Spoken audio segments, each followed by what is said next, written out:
So, ladies, let's talk about the art of posing and how we can show off your physique to the best as a bikini athlete. So, it's so important that you show off your physique to the best of your ability on show day. Posing is arguably one of the hardest parts of this whole journey.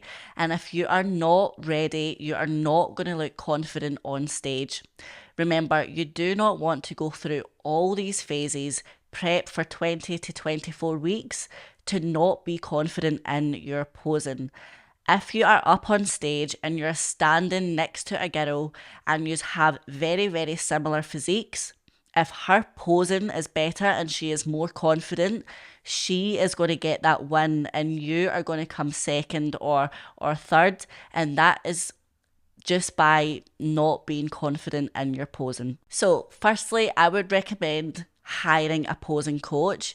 Make sure you do your research. There are so many posing coaches out there, but make sure that you are choosing someone that you know knows their stuff. I would also recommend that you would stay with this coach through your improvement phase, through your prep, because so many different posing coaches have different cues and different tips, and you can sometimes get confused. So do your research, pick a really good quality coach, and stick with them throughout the duration of your whole journey. So I would start by practicing your mandatory poses.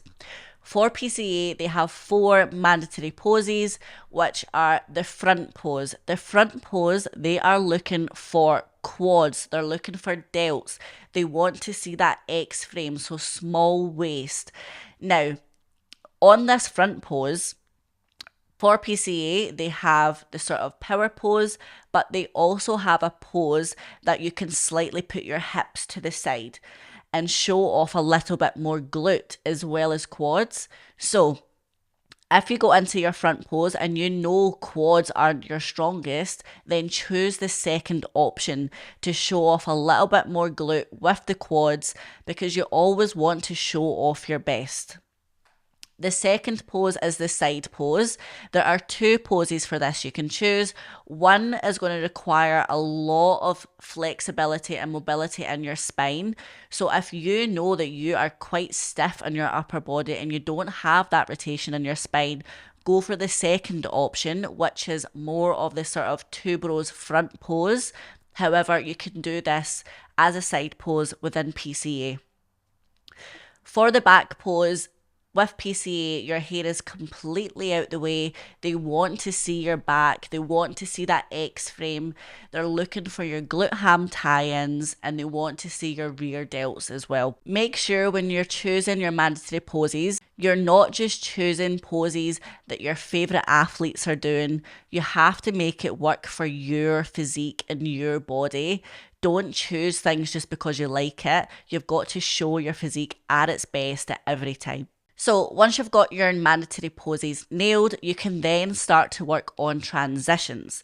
Now, one thing to keep in mind with transitions is that there is always an opportunity to show off a particular muscle group. So going from the front pose to the side pose, you can transition and you can show off your glutes, you can show off the rear delt and the triceps. If you are transitioning and not thinking about which body parts the judges can see, then they are missing that glutes, that delts, that you're just transitioning for no reason and missing the points. Another thing to really consider when doing your transitions, keep them as simple as possible.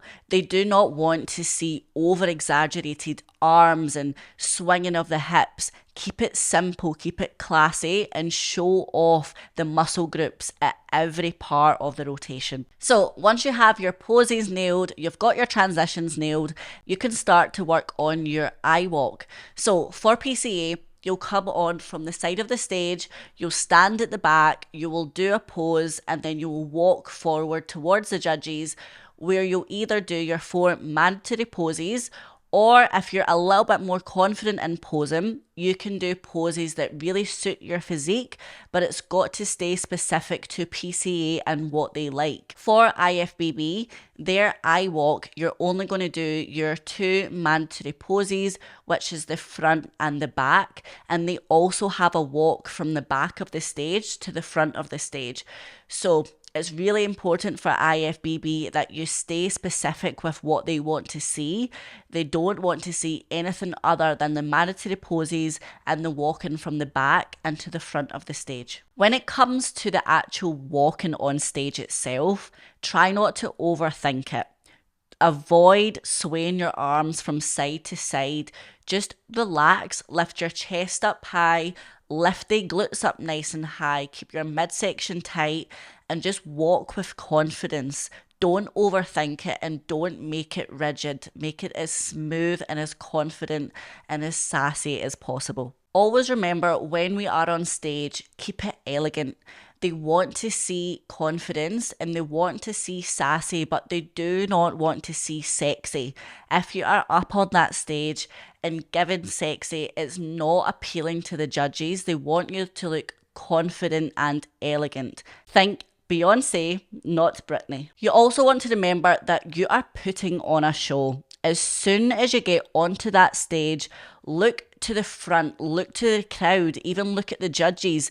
If you're walking on stage and you're looking at the floor or you're looking at where you're going to immediately look unconfident, and the judges are going to be looking at the next athlete coming on stage. As soon as you get on that stage, remember that is your time to shine. You have worked so hard for this. So just look at the crowd, be confident, smile, because it will be contagious to the judges. One common mistake that I do also see with athletes when they're on stage is their ability to not be able to hold their midsection nice and tight. So remember, belly button to spine, keep that midsection tight the whole time because you want to keep your core and your waist as small as possible. You can also do vacuums on your prep. I would do them daily to make sure that you're working your core and able to keep your core nice and tight. And then lastly, always remember to practice posing without the mirror.